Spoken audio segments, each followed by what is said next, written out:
Let's now go on to the positive 1. So let's take the same one. Let's take the same example and let's change the sign over. Instead of negative, let's make it positive. And let's see how does that affect our final answer. So, now that you've got these two down, in fact, we're now just going to change the signs. We're now going to change it over. So now we're going to say greater than or equal to 0, and this one here we're going to make greater than 0. So now, like I said, factorize.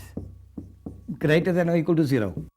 X, 5, 3, minus plus 5, negative 3. Draw your parabola, minus 3 there, plus 5 there. That's not your final answer. Until here, the positive and negative one is identical. It's only at this stage do you ask yourself, is it pos or neg bet? What is it? It's greater than or equal to 0. So it must be or. Positive or. So therefore, you'll put the word or here. To the right of or, x greater than or equal to the left of or, x less than or equal to. That's how it will always look for the positive one. The negative one, x would lie between. The positive one, you're going to have x greater than or equal to the right. To the left, you're going to have x less than or equal to. Take your bigger number and put it here. Take your smaller number and put it there. And there we go. Problem solved. Game over. 5 marks. Guaranteed. Let's do the same with this one here on the other side. So now what do we have here?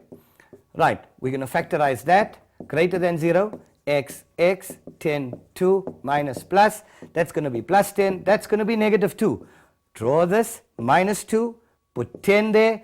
It's or. So or, x greater than, x less than. There's no equal to sign, so we don't put an equal to sign.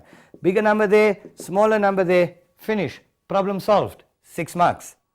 Okay, I hope you guys are happy. Let's now go on to, let's pick up the pace. So you might ask, what if there's a negative sign here in front of x squared? You have seen that one before. We'll do another 2 or 3 examples in inequalities, and guess what? This wraps up what we've done now in 10 minutes or 15, not even 10 minutes. Covers 2 years work of intensive training on inequalities. Let's get started. Let's do another example.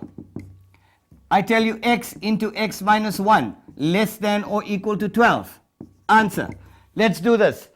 Let's do it together. So let's go. X times x, x squared, minus x minus 12 less than or equal to 0. There we go. We've removed the brackets, made it a quadratic. Now you just use our system, pos or neg bet.